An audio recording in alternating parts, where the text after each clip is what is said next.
Bonjour, dans le cadre du projet Créo Féminin, Penser le théâtre tunisien, j'ai l'honneur d'accueillir Amina Dachraoui. Amina, tu es comédienne, metteuse en scène, formatrice et enseignante-chercheuse. En 2024, tu as obtenu le premier prix du concours scientifique de recherche lors du Festival de théâtre de Bagdad. Lors de cet entretien, nous allons revenir sur ton parcours et ta vision de la création féminine dans le théâtre tunisien. Merci d'être parmi nous. Merci à toi, c'est vraiment un honneur de faire partie de ce projet parce que déjà la question féministe ou la question féminine en général, ça m'intéresse. Même dans mes mises en scène, dans mes recherches, en tant que femme, en tant qu'artiste tunisienne et surtout quand il s'agit des femmes du Maghreb, c'est très intéressant de jeter un œil sur le militantisme, si on veut dire, l'engagement artistique ou l'engagement citoyen qu'elles font parce que vraiment on est réputé francophone, on a des problèmes d'identité par rapport à l'Orient par exemple, donc bravo pour tout ce que tu as fait pour la femme. Merci et pour beaucoup. l'art. Merci Amina. Alors justement, j'aimerais commencer par les origines de ton parcours, un parcours engagé. Comment le théâtre est-il entré dans ta vie et est-ce qu'il y a eu un moment déclencheur ? Pour vous répondre, c'est pas facile de distinguer un moment ou de préciser un moment, mais peut-être c'est autour de 11 ans avec le théâtre scolaire où j'ai découvert cette passion. Le don est toujours là, bien sûr, depuis toujours, mais avec le théâtre scolaire que j'ai découvert que c'est pas un simple caprice, c'est un engagement, c'est une passion. La lecture, sans aucun doute, fut mon premier lien à l'art. Avant même de monter sur scène, avec la lecture, je suis entrée dans l'imaginaire, découvert des langues. Vous savez, la lecture des œuvres en français, en anglais, c'est vraiment, c'est voyager sans bouger. Donc, pour moi, la lecture, c'est essentiel avant tout. Et c'est elle qui m'inspire pour l'écriture, même jusqu'à maintenant, pour écrire ou pour monter des spectacles. Donc oui, c'est un lien fondamental à la lecture. Donc il y a eu un lien fondamental très tôt à la lecture et au niveau de ton entourage, est-ce que justement par rapport à ta carrière d'artiste, est-ce qu'il y avait déjà des artistes dans ta famille ? Comment en fait est venue cette orientation plutôt artistique ? Non, mon choix n'a pas été toujours facile pour la famille. Vous savez, je suis pas issue d'une famille artistique, mais quand même, ma famille a compris ma passion, surtout ma mère. Ma mère était toujours un soutien pour moi, même actuellement. Donc, elle a été la première à me soutenir dès le début et jusqu'à maintenant. Donc, le respect que ma famille a témoigné, même discret, était précieux, surtout dans les moments de doute. Parce que vous savez, tout le monde passe par des moments de doute, mais dans ces moments, il y a toujours le respect et le soutien de ma famille. Très bien. Et justement, alors vous disiez que c'était un contexte très difficile. Est-ce que c'était au niveau de la présence des femmes au théâtre au moment où vous avez commencé ? Est-ce qu'il y avait beaucoup de femmes déjà ou est-ce qu'il y a des figures qui vous ont marqué en tant que femme à l'époque lorsque vous avez commencé, des artistes, des comédiennes et là vous vous êtes dit c'est une figure inspirante pour moi. Pour moi, pour le théâtre tunisien, je ne sais pas si vous avez une idée, mais il y avait un courant dans les années 70 du siècle dernier qui s'appelle le Nouveau Théâtre. Le Nouveau Théâtre avec Feu Rajab Ben Ammar, Jalila Bakar, il y a des figures emblématiques du théâtre tunisien, Zahira Ben Ammar, avec laquelle j'ai travaillé jeune. Rajab Ben Ammar, par exemple, elle était pour moi une idole. Parce que paix à son âme, mais elle a osé dire, elle a osé faire, elle fait des ateliers, elle monte des spectacles multidisciplinaires, même elle est avant-gardiste dans sa vision de théâtre. Il y a deux. Il y a Rajab Ben Ammar et Nawal Skandrani, celle où j'ai été primée pour la recherche intitulée de la poétique du corps à l'esthétique de l'image Au-delà des frontières, une lecture dans le parcours de Nawel Skandrani. Nawel Skandrani, c'est une chorégraphe qui a commencé, une tunisienne, qui a commencé dans les années 80 sur le ballet national, avec le ballet national tunisien. Mais après, elle a commencé à faire des spectacles engagés. Vous m'écoutez? Oui, engagé, oui. Elle a commencé à faire des spectacles engagés. Dernièrement, son dernier spectacle, elle parle du racisme, elle parle des minorités. Elle touche à des thématiques très importantes et très essentielles. Donc, il y a l'engagement, si on veut dire citoyen, ou l'engagement civique. Il y a d'autre côté le côté artistique. Elle cherche toujours dans les moyens qui sont contemporains. Elle cherche maintenant, elle travaille sur l'intelligence artificielle, par exemple, avec son compagnon Sergio. Donc, son compagnon qui travaille plutôt sur tout ce qui est vidéo, tout ce qui est art visuel. Donc, son choix de la danse, du corps et de l'émotion et du geste, elle va vers la multidisciplinarité. Donc, pour moi, c'est une idole. Ça pour le théâtre tunisien. Bien sûr, il y a des figures internationales telles que Marguerite Duras. J'adore Marguerite Duras et j'ai même travaillé pour le master et je compte continuer mon doctorat sur les styles et les genres de Marguerite Duras parce qu'elle mêle cinéma, roman, théâtre. Et pour moi, ça c'est intéressant, surtout dans les années 70. Donc, j'aimerais beaucoup travailler sur retourner ou revenir aux artistes du XXe siècle, surtout après la Deuxième Guerre mondiale. Parce qu'on ne peut pas penser le présent sans revenir à la mémoire. Et je crois que ces artistes, on a aussi Pina Bausch dans Le Monde, Ariane Mouchkine, il y a des figures vraiment féminines, ou si on veut dire des femmes, des vraies femmes, qui ont battu pour prendre leur place dans ce monde, si on veut dire, patriarcal. Donc, très bien. C'est très intéressant parce que donc vos inspirations ne sont pas limitées uniquement à la Tunisie, vous êtes ouverte à d'autres sphères, d'autres figures. Est-ce qu'au niveau Proche-Orient, Moyen-Orient, parce que vous avez eu aussi des activités, je pense que vous connaissez aussi ce théâtre, est-ce qu'il y a des figures qui vous ont inspiré? Peut-être pas forcément des femmes, mais peut-être des figures masculines aussi qui parlent de la femme. Est-ce que ça c'est quelque chose aussi qui vous a parlé? Est-ce qu'il y a des figures d'hommes qui ont traité la femme et qui vous semblent essentielles, dans le monde arabe par exemple, au Proche-Orient, au Moyen-Orient Oui, bon, j'essaye de penser, mais je suis plutôt des figures féminines. Quand je pense, je suis plutôt vers. Mais il y a bien sûr de grandes écoles. On peut pas passer de Brecht, par exemple. On peut pas passer. Si vous parlez en général, parce que actuellement, je crois que le théâtre est en crise. Donc, je peux pas parler de quelque chose de contemporain. Je préfère prendre de la distance, penser à cet art d'une manière introspective, prenez un peu prendre un peu de recul par rapport aux expériences passées. Mais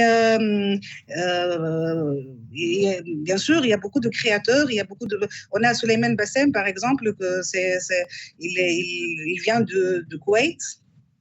Mais il est avant-gardiste dans son approche. Il parle de la femme il y a une actrice syrienne qui a une très belle actrice qui est Hala Omran. Il travaille son travail est intéressant parce qu'il brise les frontières entre les arts. Quand on voit quand on assiste à son spectacle, on voit la musique, la danse, les arts visuels. C'est magnifique. Donc, et il travaille sur les tragédies grecques, par exemple, sur Médée ou sur le répertoire, mais il met la femme en valeur. Donc, un exemple, mais les exemples sont rares. Les exemples sont rares. C'est pas.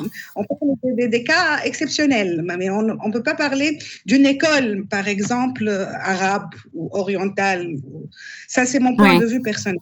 Très bien, bah écoutez, il est très bienvenu. Alors justement, donc on a parlé des figures qui vous ont inspiré, donc des actrices, des comédiennes, mais j'aimerais revenir un petit peu sur votre parcours. Alors vous êtes diplômé de l'Institut supérieur d'art dramatique de Tunis, et que retenez-vous de cette formation théorique? Comment ça s'est passé cette formation pour vous? Bon, la formation à l'Institut supérieur d'art dramatique de Tunis, pour moi, c'est théorique et pratique. Donc, ça m'a forgé déjà ma personnalité. L'institut ou la formation à l'institut m'a donné des moyens, des outils, m'a donné des théories. Mais c'est à moi de creuser. Donc, elle m'a donné le premier, si on veut dire, le premier déclic c'est comme si c'est un pont entre ma passion et entre le monde professionnel. Mhm. Déjà, je suis revenue après 10 ans pour terminer mon master. Et je peux revenir encore une fois. Donc, pour moi, c'est une étape très importante. C'est une phase très importante dans ma vie, ce passage à l'Institut supérieur d'art dramatique. Donc on voit donc à travers votre témoignage donc l'importance de la formation aussi théorique. Alors vous êtes aussi professeur, vous enseignez, vous avez animé des ateliers. Maintenant, j'aimerais m'intéresser à votre figure justement en tant que pédagogue du théâtre. Comment vous envisagez les choses? Comment vous travaillez un atelier? Donc comment ça se passe quand on vient donc dans un atelier avec vous? C'est plutôt le texte, la corporalité d'abord Bon, ça dépend toujours ça dépend toujours du thématique. Ça dépend toujours du contexte. Ça dépend toujours du contexte, si on veut dire. De l'âge des participants, du niveau de conscience. Mais je porte avec moi un concept que pour moi c'est très intéressant, c'est la déconstruction. Que Derrida a affirmé, ou Duras a parlé de la déconstruction, c'est détruire pour mieux reconstruire. Donc, pour moi personnellement, il faut la première chose ou la première base, c'est que le corps doit se débarrasser des clichés. Le corps doit être pur. Parce que je travaille avec les élèves ou avec les participants dans les ateliers ou dans les résidences artistiques ou dans tout ce qui est workshop. Je travaille surtout dans la recherche de la pureté, dans la recherche de la sincérité. Comme disait Stanislavski, le mentir vrai. C'est le jeu, c'est une convention entre nous, c'est un jeu. Dans les règles du jeu, première règle, c'est le mentir vrai. On est vrai, mais on a une convention. C'est pas mentir, mais donc j'essaie toujours de transmettre les acquis, les choses que j'ai apprises. J'essaie de travailler sur comme je vous dis, la première chose, c'est de se débarrasser, ce dépouillement de tout ce qui est quotidien, tout ce qui est cliché, tout ce qui est stéréotype, pour arriver à la sincérité et pour que ces participants ou ces participantes donnent le mieux d'eux-mêmes. Et puis, on travaille, j'aimerais bien dans les ateliers, j'aime pas imposer on travaille sur une thématique générale, et puis tout le monde participe avec l'écriture, avec peut-être le décor, donc j'aimerais bien le terme plutôt laboratoire. Laboratoire de recherche qu'un atelier, parce que le laboratoire, pour moi, l'intéressant, c'est pas la performance elle-même, mais c'est le parcours. Voilà. Très bien, c'est très intéressant, hein. C'est une approche vraiment très ouverte. Et justement, en parlant de parcours, alors j'aimerais m'intéresser au rôle que vous avez interprété. Comment est-ce qu'ils ont évolué dans votre parcours personnel? Quel rôle vous avez fait au début de votre carrière? Quel rôle vous interprétez maintenant? Avoir un peu une vision d'ensemble de votre parcours en tant que comédienne. Bon, au début de ma carrière, j'avais pas vraiment le choix. J'étais fascinée par la scène. Je veux monter sur scène. Bon, je choisis par rapport, je travaille pas dans des choses médiocres, par exemple, ou des clichés.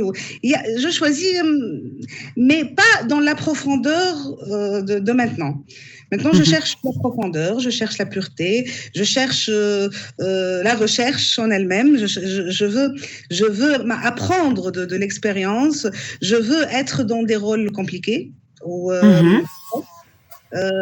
j'aimerais bien les rôles composés qui m'éloignent de moi-même. Voilà, donc peut-être, oui, pas peut-être, mais certainement ça a évolué. Ça fait 20 ans, de 2005, la première fois que Mhm. je suis montée sur scène professionnellement. C'était en 2005. De 2005 jusqu'à maintenant, ça a évolué. Je préfère plutôt, maintenant, je préfère écrire ou transmettre mes idées ou travailler avec les jeunes que monter sur scène juste pour faire un rôle, je sais pas, cliché. Donc ça a évolué, bien sûr, avec le temps. D'accord. Alors cette première fois, vous nous avez dit c'était en 2005, donc là ça fait 20 ans. Vous vous souvenez, c'était quel rôle, quelle pièce, où est-ce que c'était? Est-ce que c'est encore dans votre mémoire? Comment vous vous Oui. sentiez la première fois sur scène aussi? Hein? Bon, la première fois sur scène, c'était dans le cadre du théâtre scolaire, c'était en 96. Mais D'accord. professionnellement, c'était une œuvre de Harold Pinter, Le Gardien. Mhm. J'avais un petit rôle, le rôle de la mort. Donc, c'était un passage modeste, mais quand même, l'intéressant, c'est pas l'expérience, mais ce qui vient après, les horizons d'après le poste, le gardien. Donc, bien sûr, je me souviens très bien.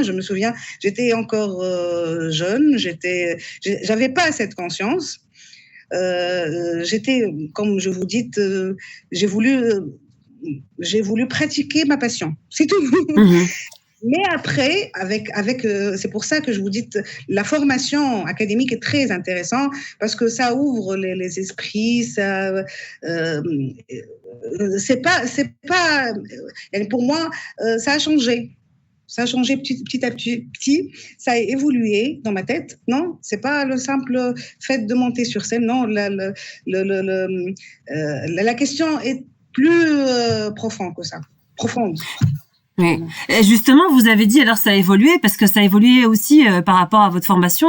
Vous êtes metteur en scène, vous êtes aussi, vous réfléchissez sur le théâtre en tant que conférencière, en tant qu'enseignante. Est-ce que ces différentes casquettes, elles ont justement modifié votre manière d'être actrice? Est-ce que le fait d'avoir été metteuse en scène, par exemple, ça change votre manière de jouer ou d'interpréter les choses?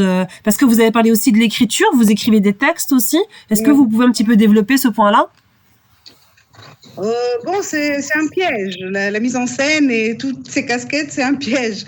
Parce que les moments de doute, ça habite encore au moins. Parce que quand je dis maintenant je suis professeure, chercheuse, toutes ces casquettes, mais quand même, ma première passion, c'est la scène. Donc, être sur scène et en dehors de la scène, déjà, c'est différent. C'est différent. Sur scène, c'est la matière vivante. C'est être avec corps et âme. En dehors de la scène, c'est voir tout le spectacle en toute sa... Je ne sais pas Complétude. comment dire. Oui. Oui. C'est voir, comme disait au cinéma, un plan d'ensemble.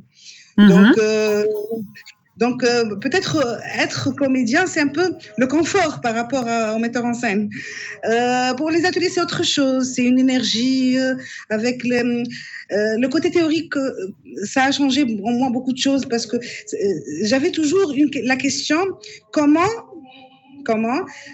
la théorie et la pratique devraient être, comment on peut arriver à être, comment dirais-je, à être polyvalente entre la théorie et la pratique, à voilà, c'est une question qui me dérange. Comment être entre ça et là et, et les deux devraient être complémentaires. Je ne sais pas si vous me comprenez. Oui, une articulation en fait. Votre question serait justement cette articulation entre ces deux domaines qui sont différents, mais en même temps similaires, puisque vous avez cette distance critique. Ouais. Donc, au contraire, ce sont complémentaires. Comme ça, théoriquement, c'est complémentaire, mais pratiquement, ça provoque les doutes en moi. Est-ce que je peux être pure comme celle de 18 ans et de 19 ans, parce que quand même la scène demande de la pureté, de la sincérité et être corps et âme avec. Mais les autres côtés peut-être me laisse un peu, comment dirais-je, un peu comme ça, un peu disciplinée, un peu rigoureuse. Voilà, oui. Voilà le mot, cérébral. Donc entre ça et là, c'est un grand problème et c'est ce problème qui me pousse toujours à chercher, à évoluer, à écrire et à se débarrasser de ce sentiment. Je ne sais pas si alors... Oui, je comprends. Donc, vous êtes vraiment dans une démarche d'interrogation, de doute, ce qui est intéressant puisque il y a une remise en cause graduelle dans votre parcours. Et justement, vous avez parlé de la pureté. Moi, ce qui m'intéresserait de savoir, c'est quand vous faites les ateliers avec les jeunes, puisque ça, c'est quelque chose qui vous tient à cœur aussi. Est-ce que ça vous apporte quelque chose quand vous faites ces laboratoires? Parce que vous êtes là pour apprendre, travailler avec un groupe de jeunes. Est-ce que vous pourriez dire que ça vous a aussi appris quelque chose dans votre parcours d'artiste? Oui, bien sûr, ça m'a appris beaucoup de choses. Je travaille avec les adolescents et les enfants. Je travaille avec les enfants, avec les adolescents et avec les jeunes, des différentes étapes. Donc, différentes tranches d'âge, si on veut dire. Bien sûr, ça m'a appris beaucoup de choses. Ça m'a appris que l'essentiel, c'est pas de faire la performance, mais l'essentiel, c'est d'être là, c'est d'ouvrir les esprits, c'est cette magique rencontre avec les générations, c'est de transmettre, c'est comment respecter l'intelligence de cette génération. C'est une nouvelle génération après tout, et c'est l'énergie surtout, c'est la pureté qu'on me donne, et cette interaction entre nous, ça m'a appris beaucoup de choses et j'apprends toujours des ateliers parce que ce lien entre les générations, on a toujours la prétention qu'on est plus sage que la nouvelle génération, et la nouvelle génération prétend qu'elles sont plus intelligentes que nous, surtout avec l'intelligence artificielle et avec les réseaux sociaux. Donc c'est très intéressant de faire des ateliers. Je crois qu'en Tunisie, on est chanceux d'avoir une structure dans la politique culturelle du pays, avoir des structures différentes, des ateliers privés. Il y a les opportunités pour faire du théâtre, même pour les non-acteurs. Ça, c'est en Tunisie, c'est surtout dans la Disney, la dernière décennie. Donc ça a donné des espaces d'enrichissement pour reconnaître soi, pour la confiance, pour la dynamique du groupe. Donc c'est intéressant.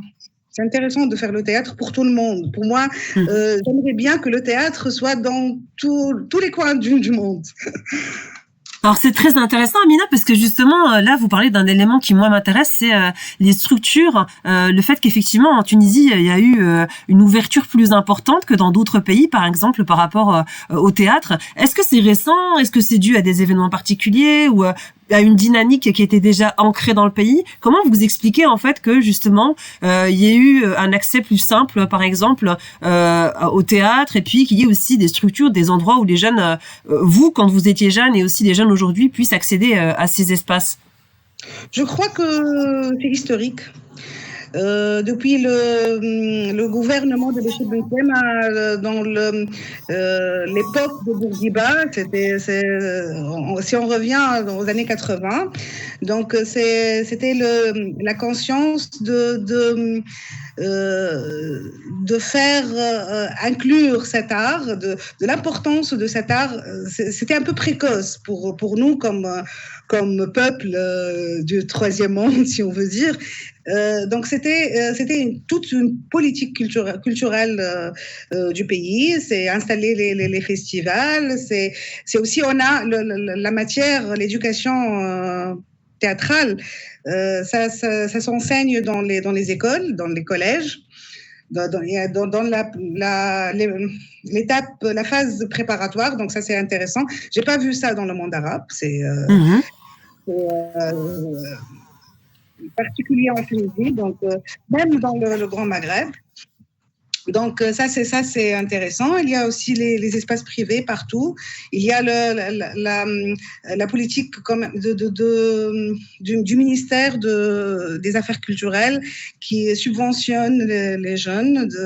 Donc il y a aussi les centres dramatiques. On a en Tunisie maintenant 25 centres dramatiques dans chaque région, si on veut dire. Donc, ça m'a permis aussi de faire le tour dans le pays. C'est de travailler. Voilà, si on veut résumer tout ça, on dit partons du principe de la décentralisation. D'accord. Même s'il y a beaucoup de difficultés, beaucoup de problèmes, mais je parle du côté brillant du théâtre tunisien. Justement, par rapport à ça, vous avez parlé de Bourguiba, donc d'une volonté du gouvernement d'ouvrir des espaces culturels. Est-ce que dans ce contexte aussi, la femme tunisienne, et plus particulièrement la création féminine, sur scène, elle est importante en Tunisie? Comment vous pourriez un petit peu nous la décrire pour quelqu'un qui ne connaîtrait pas du tout la création féminine en Tunisie? Vous pouvez comparer peut-être avec d'autres espaces du Maghreb ou du monde arabe. Comment vous situeriez cette création féminine? Juste la dernière fois, j'ai pas... Ah, je vais répéter. Donc je disais justement en parlant de l'importance donc du gouvernement et puis des actions culturelles menées par l'État pour faciliter les lieux où les jeunes peuvent pratiquer. Est-ce que dans ce contexte-là, il y a eu aussi une facilitation pour la création féminine et si on devait la comparer par rapport à des pays du Maghreb ou du Proche ou du Moyen-Orient, est-ce que vous trouvez que justement, là encore, même sur la question féminine, la Tunisie a une avance? Vous pourriez un petit peu nous décrire la création féminine en Tunisie? Oui, peut-être d'un point de vue personnel, je peux dire que oui, en Tunisie, la création féminine est un peu avancée. Parce que c'est dû à l'historique, comme je vous dis. Donc, mais maintenant, je crois qu'il y a des nouvelles générations. Au Maroc, par exemple, il y a Naïma Zitane, par exemple, elle est très audacieuse. Elle a fait dernièrement une pièce qui a été censurée au Maghreb, au Maroc plutôt. Une pièce très audacieuse. Elle était adaptée d'une pièce américaine et elle a confronté des problèmes. Par exemple, ces problèmes, on ne les trouve pas en Tunisie. Les problèmes pas d'éthique, mais de la morale. Il ne faut pas les censures et tout ça, on ne le trouve pas en Tunisie. Peut-être aussi, il y a les lois qui étaient, depuis l'indépendance, les lois qui ont soutenu la femme. Donc la femme en Tunisie, peut-être, je donne des réflexions, mais peut-être ça a donné le résultat que la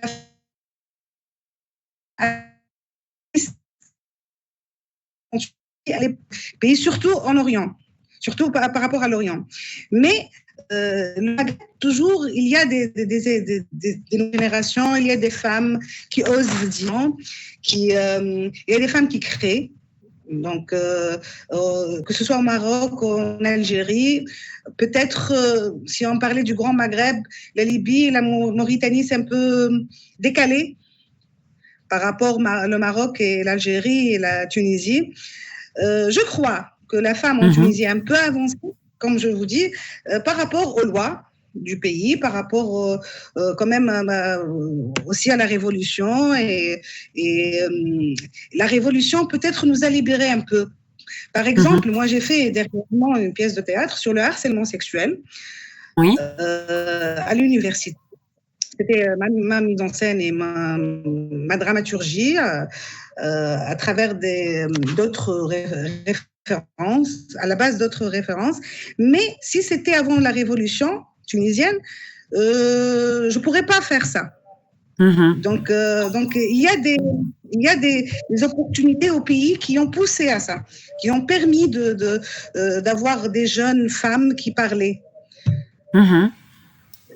C'est intéressant. Alors, vous avez parlé d'une thématique comme le harcèlement donc sexuel. Est-ce qu'il y a d'autres thématiques qui vous touchent, spécifiques aux femmes? Est-ce que vous considérez que vous êtes féministe, engagée? Et voilà, quelles sont les thématiques que vous traitez, que vous aimez bien traiter? Est-ce que c'est de l'actualité sociale?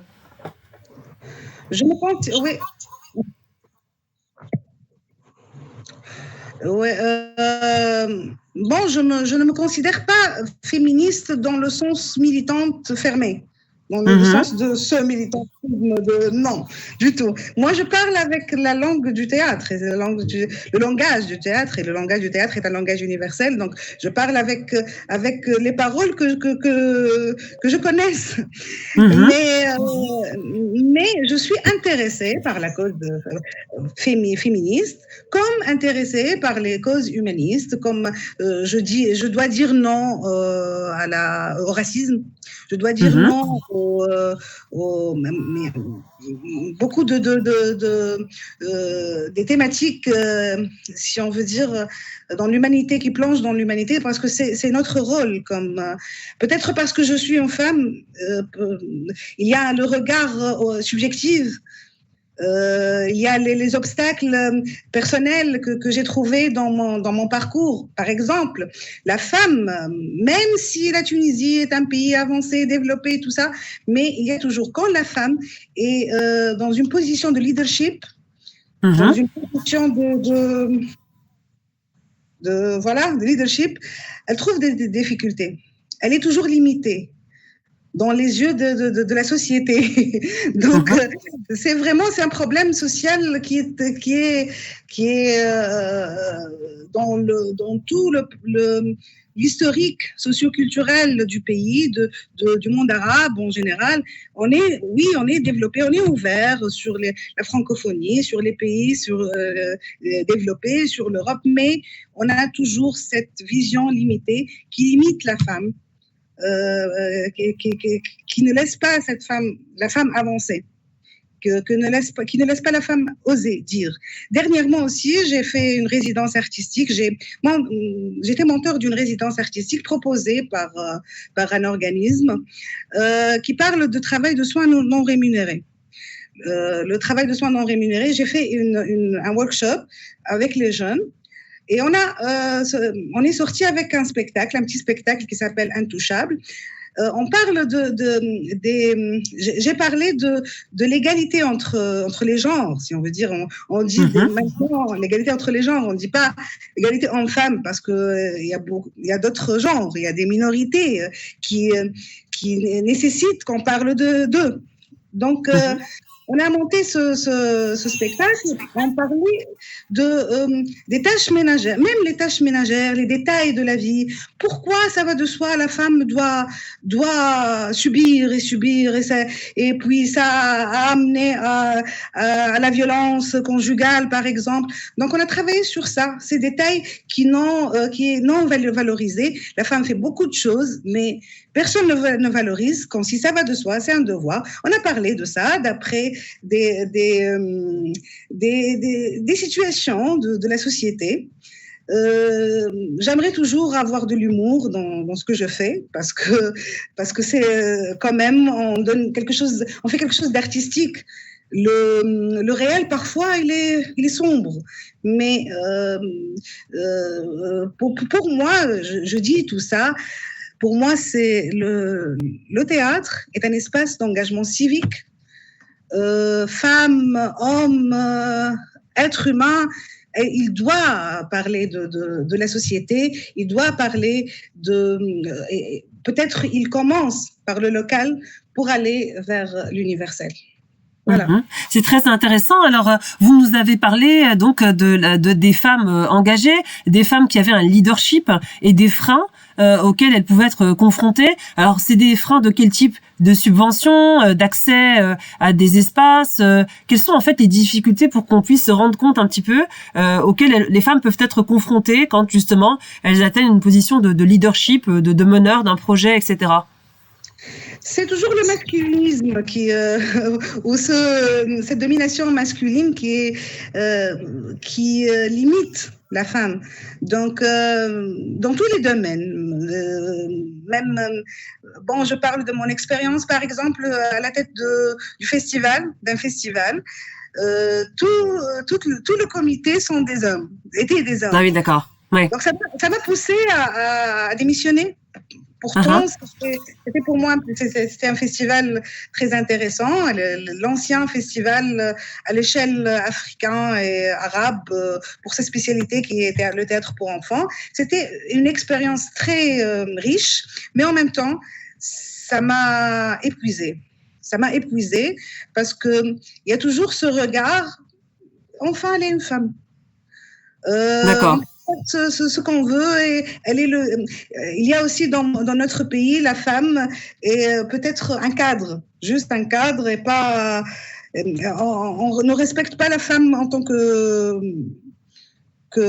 cerveau, en tant que pensée, donc beaucoup de problèmes, réellement beaucoup de problèmes et ça peut-être aboutit parfois à des blocages.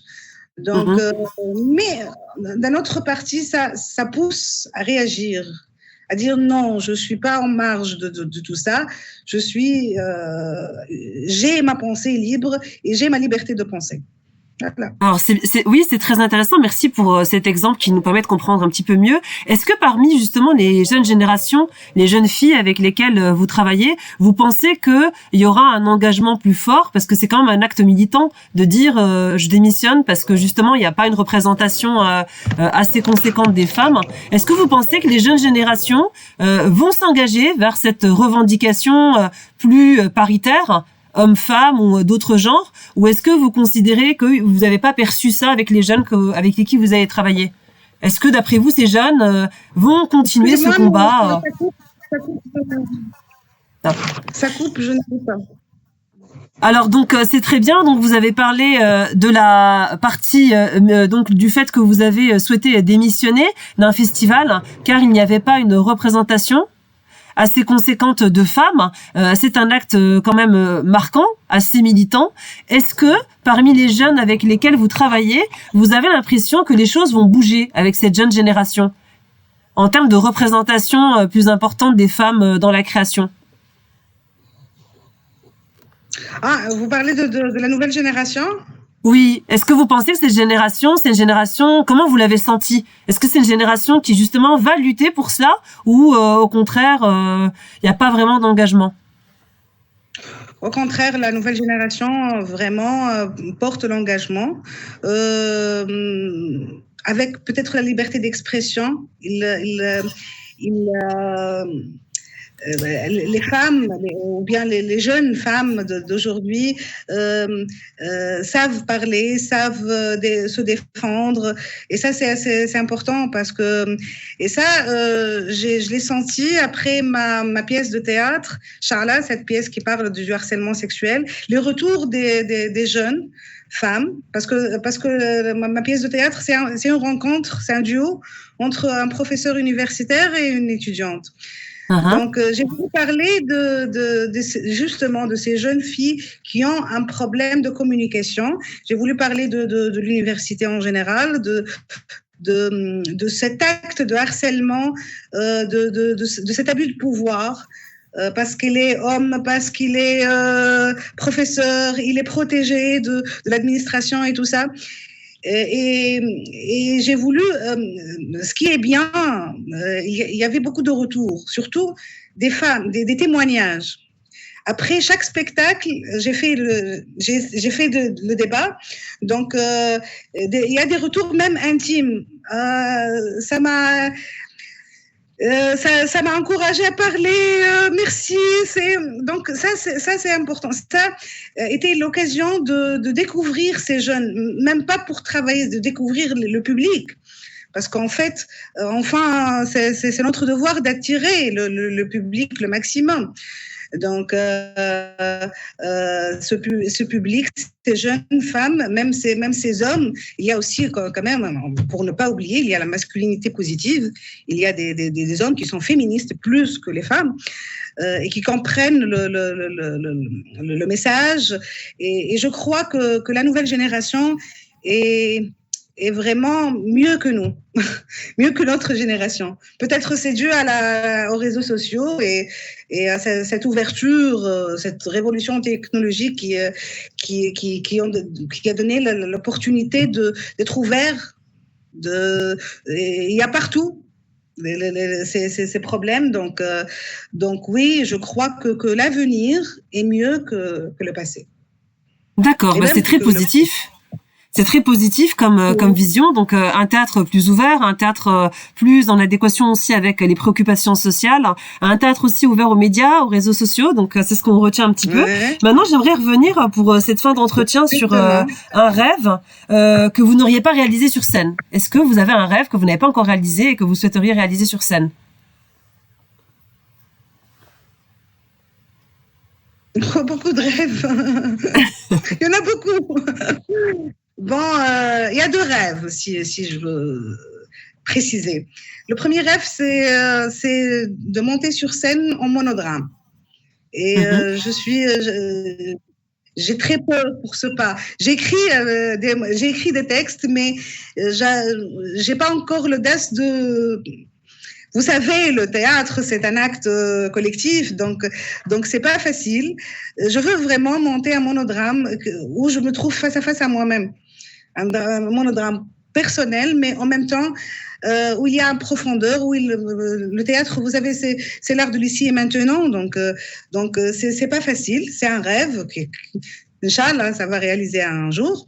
L'autre rêve, c'est de faire un spectacle interculturel, multidisciplinaire, dans le post-dramatique, un grand spectacle qui parle de notre époque, bien sûr, et qui parle des générations, de laisser une trace, un spectacle qui laisse une trace au moins 100 ans après. Voilà. J'ai le droit de rêver. Oui, c'est très bien. On vous souhaite que ces rêves se concrétisent. Dernière question pour cet entretien. Amina, quel conseil donneriez-vous à une jeune femme qui aimerait se lancer dans le théâtre aujourd'hui? Par rapport justement à votre expérience, à votre parcours, quel conseil vous pourriez lui donner?